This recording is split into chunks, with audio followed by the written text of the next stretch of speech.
Cool. Check this out. I am on my way back to Teterboro, which I happen to be. I don't know where to look. Here. Hi. It's a phone. What can you do? Anyway, one of our buddies, one of our PJ peers, just sent me a message saying, "Hey, are you still in Teterboro? We just brought the 604 Fusion here, so we're gonna go scope this out." I'm excited. I'm actually looking forward to this. I used to fly Challengers, and I still do on occasion. And I think the Fusion is something cool to do to the Challenger to keep them going. Challenger's all around good airplane. I mean, if you like 37,000, no, I'm not gonna go there. I know you guys like to fight, but it's fun, man. Gets you where you want to go. Easy to fly. As far as I need to go. Pays good. People like the back. I mean, the seats are monstrous. All right, then. Let's go see what the cockpit looks like pulling in. Rolling. 5307, so it's a little old. 1996 calendar 604. Pretty cool. Redone by Duncan, I think in like 2006, so the interior's pretty good. Where'd you guys come in from? Aspen. Nice. Yeah. All right, give me a tour. Yeah, come on, see this thing.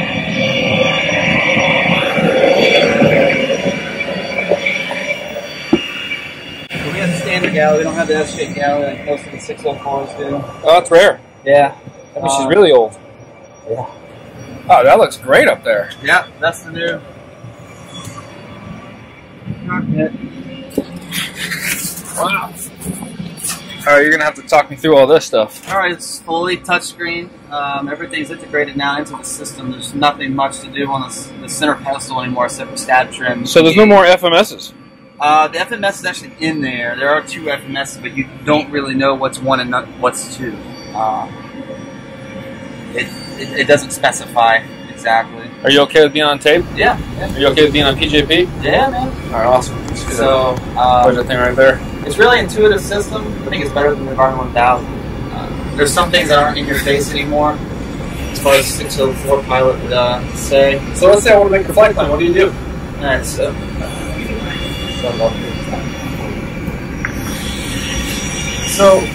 I can pull up the FMS here, and here. I can go up 4 times. Most of the time, whoever's flying right seat, he was flying right seat today, so he has it up on his side.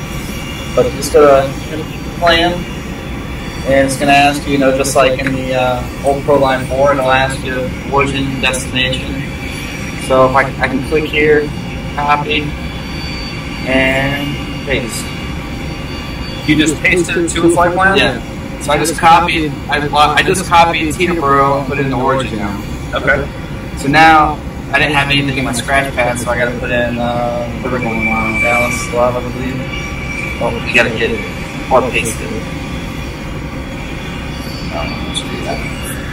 I'm still getting used to this. So, to be honest.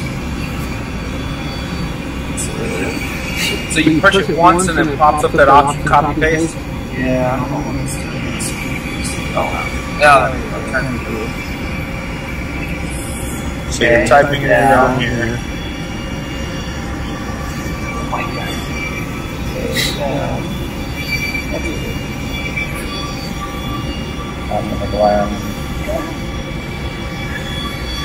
So it's not like it's something. It's not like that. We edited all the bad stuff out. Yeah, so anyhow, Teterboro, you quick cruise altitude, put estimate time for departure if they want to know exactly what time you're going to land. Give you that info. And then here, I was hoping I could get it to you. But maybe because you copy and paste the flight plan, you the whole thing. Well, that's usually how you do it. Okay. Yeah, there it goes. I don't know why they want to do it. Enter. Flight level, what are we going over there then? 380, let's just say. 380, let's just say. Enter. And execute. So now, everything's in one page, so you can just depart. Let's say it's runway 24, for example. We're going Rudy 6. And then it pulls it out, you execute it. Now, how do you guys see the chart and brief it on here? Does it all pop up? So yeah, I got to see the aircraft here. So that's the route. And then normally, I don't know what's out there, but if you put a VOR in, what's a good VOR? Solberg? Sure. What was that, SJB? SBJ? SBJ. Put that in there. You see this little button, it'll have all the airways that pops out of Solberg. So I could fly any of these airways off of Solberg, hit it, transition comes, or whatever I wanted to exit out of J75 at. So if I wanted to exit at CMK and go to a next airway, off of CMK, I just hit next airway. And that's how I built my flight plan. Okay. It's pretty simple. But where's your flight plan? Is it located on your plan? Yeah, so if I hit execute on that, you know, the flight page there, and then the flight page has everything. This won't show you every waypoint unless you want it to show you every waypoint. So if you wanted to show you winds, Rudy, you'd have to press the plus sign. So that's a little different from ProLine 4 than now. So basically it's compacted or expanded? Yeah, it's compacted. So if you had like a J route, you wouldn't see all the waypoints on there, for example. And this is your checklist?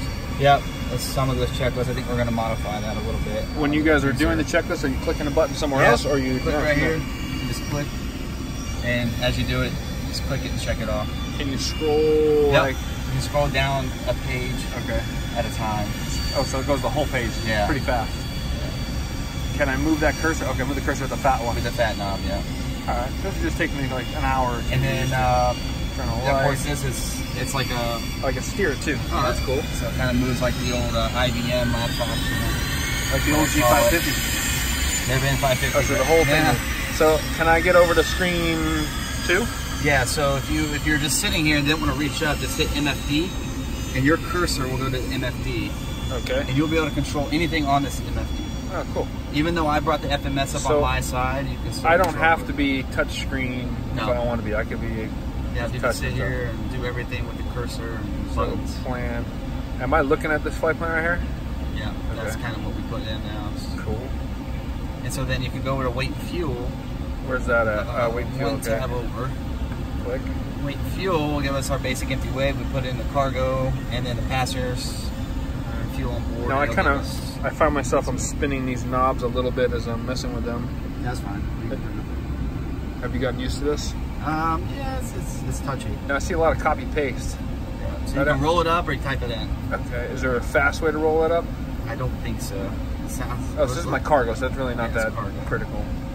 I can't tab through it though. It took a little while to load that in there.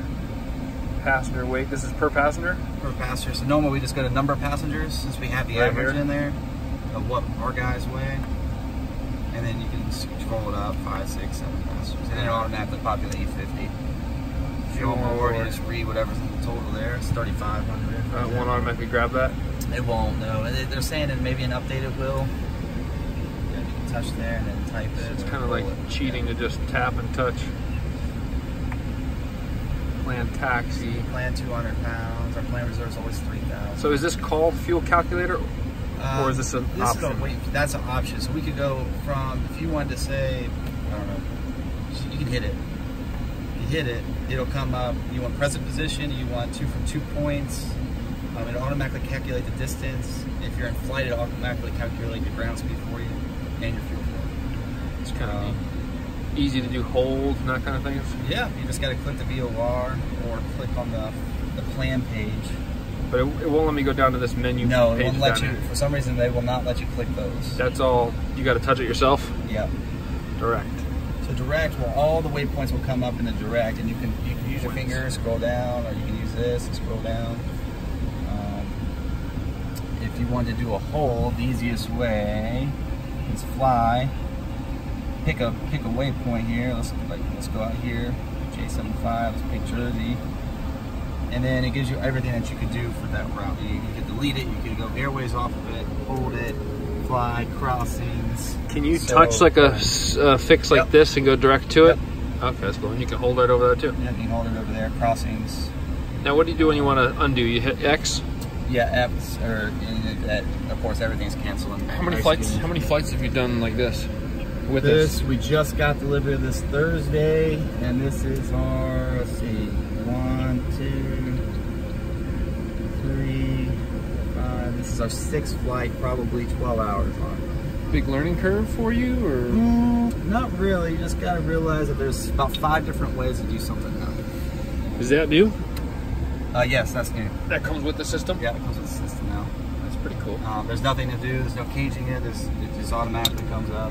Did you have to do like a lot of training, like in the 550? They teach you about the AGM models and stuff, and you start losing screen. They once you do get the have power. a differences course soon that's approved, but we just did our training with the FAA guy, or not the FAA guy, the test pilot for the Fusion.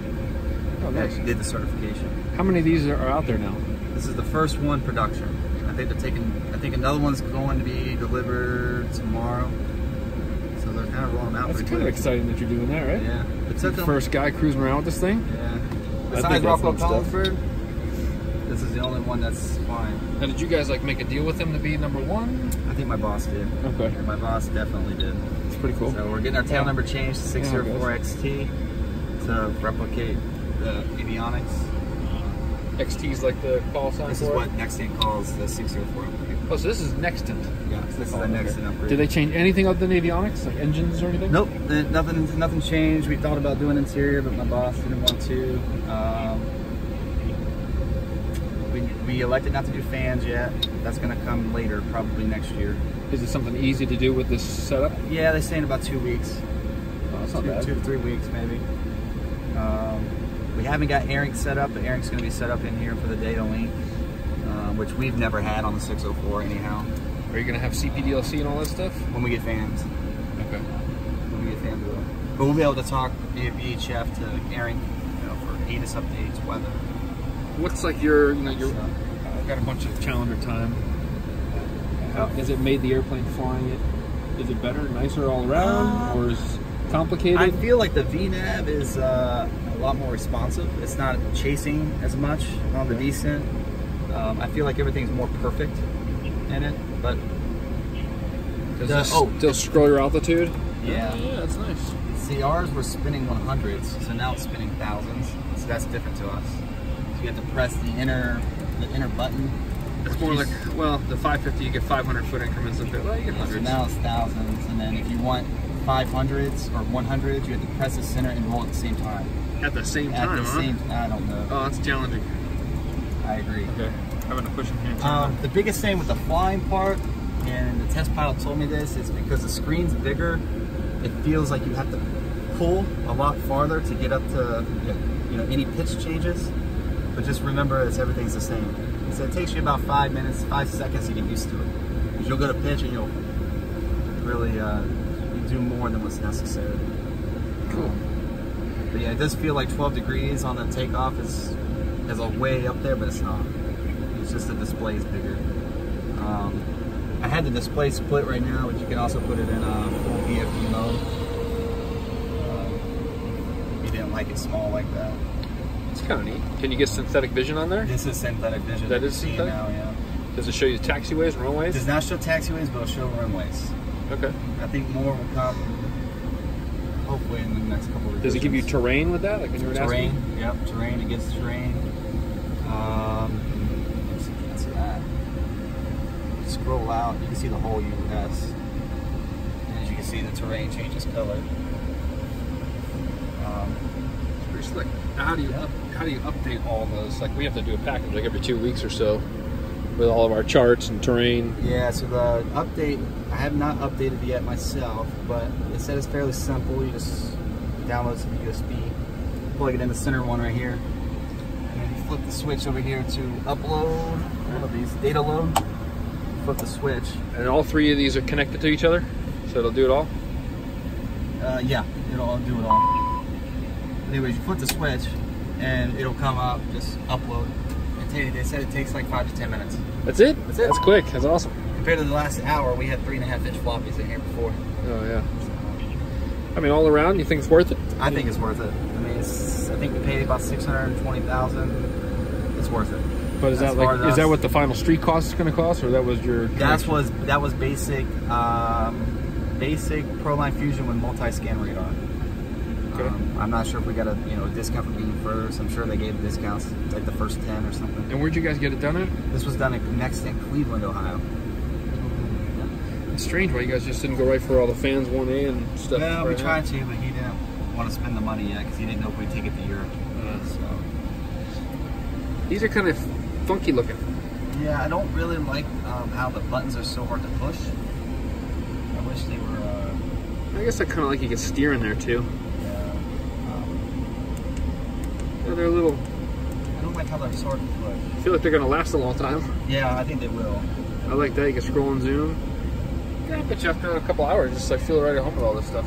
Yeah, I'm still learning some stuff that I'm like, oh yeah, I can do that. Heading changes, you know, you can touch it here. Heading, right 10, left 10. Oh, that's nice. Like I said, and your heading bug still spins in there? Yep, still spins. Everything's the same. Center still works. That's cool. Do you think they're going to do this with the old 601s? I don't know. Because this is a digital cockpit to start with. Yeah, I'm not sure. Did you ask any of those questions there next to I did not ask them. Okay. What else kind of like jumps out at you? This is different. We used to have 2 RTUs. Now it's just one. It's a standby. It's a VHF 3, so it's a whole new antenna. You do your comms in this thing now? Yep, all the comms are done in that. How do you get to comms there? Just hit the comm tune page here. There's many ways you can do it. That's the tune page. That's all your settings in the comms, HF, nav, and transponder traffic. Or you can spin this little knob here on either side and roll it like, I don't know what you would say, but you can roll it if you don't want to type. Oh, you're rolling there, and is it changing? Changing in the standby. Oh, you get your comm right up at the top. Yeah. Okay. So both of them are green. So 132, and then just push the swap. Oh, that's nice. And then if you're on COM 2 and you want to switch COM 1, you just hit the COM 1 2 button. You just swap the blue bar over. That's it. So sometimes, you know, we're stressed out way back here, and it's easier than lifting up and typing. Did they try to make this like a new 650? Or is it way different? They're trying to. Yeah, we're the first ones to get the new winglet technology soon. Oh, that's coming. Yeah, it's in engineering right now. I still think it's a year or so away. Hopefully they help the artificial feel. That's the only thing I didn't like about the Challengers. They made that thing too hard. Yeah, it's a little heavy on the controls. Yeah. I wish you guys could be live and ask me a couple questions here to ask me. This is pretty neat. Yeah. So far, I like it. Standby tune. So that's VHF 3. So all you gotta do if you want to use, just swap it. And just now it's the VHF. This is your your primary now. So, yeah. How about your HFs? That's all built in there too? HF is built in right here. Yeah. They do work. We flew Puerto Rico not the day of delivery.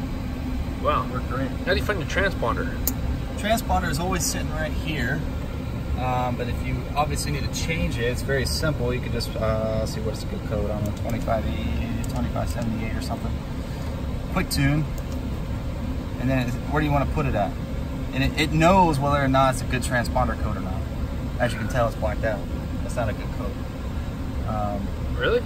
Yeah. How's it getting that data? I don't know. I don't know. But if it's so if they said squawk, you know, it usually give you 6663. Yeah, so if they give you 6663 quick tune, it takes it. See it? Look. What is that? Yeah, it knows whatever format they use. So somebody's getting that code. That's fine. Yeah. And then you don't have to push the 1 to tune now. You know, like 20. Go ahead, go 25.8. Quick tune, drop it in. Okay. Done. So you know all the tricks already. You hit quick tune, you threw that in there. Yeah. So I'm still getting used to it. It's not hard to get used to as far as coming from a 604 to this. Any sabotage things that you found? Like, ooh, I sabotaged myself. So there is one thing on here that it just used to be all in our faces. APU indications. As you can tell, well, it's up there. Just so happens. EPU indication? APU. Oh, APU. They used to always be on the MFD. Right. Always. You can never get rid of them. Now, if you shut down, that screen goes blank, and now you're searching for APU indications when it turned the power fuel switch on. So you always have to make sure that's up. That's kind of annoying to me. Okay. Is this your cast now here? Yes. So to bring it out, you can press the plus button there, and that'll bring it out. What was green is now the new blue. So if it said, passenger doors closed is green, now it's blue. Gotcha. Reverser's arm. We went for cool look, or blue. That's cool. And if it was closed, turn it back off. It's easiest to show. If it's closed and anything changes, it'll blink down there at you. So you're like, oh, what happened? And you just press cast. That's what happened. It's pretty neat. Any, like your takeoff configuration warning. Give you a cast message, you get anything new? Like, does it give you anything visually new for aircraft controls? No. Nothing's new on that. This is your... Yeah, so that's the systems page. If you hit the systems page, you can use the drop-down box there, and you can go through all of them. Or I just hit it and I use these at the bottom. So we still have the standard DC electrical page, AC electrical page, flight control page, hydraulic page, which we just had a hydraulic failure the other day going into Aspen, so we had to divert. Really? Yes. What'd you lose? The hydraulic number 1 system, line burst back there, and we lost all of our fluid in the back. So, not an event really in this airplane, but. What did you lose on a nose steering? No, just ground spoilers. Ground spoilers, okay. Yeah, Been a while. No worries. Never even heard of Pete, man. Good job. Yeah. This is a new page. We can, it's all numbers, so if you know your numbers, you're good. But it has all the systems summarized in one page. What's going on, kVAs, volts, pressures, temperatures, everything except for the APUs on it. Where do you put your takeoff speeds? Or do they self-load? So not yet. I think even if you have Performance Plus, they told me it's not going to be in here. So if you took your jet in, you have Performance Plus, you're not going to get Performance Plus back with the Fusion until Q2 of this coming year in 2019. All you do is tap the airspeed, and you can roll it with the it's easy. You just roll it with this.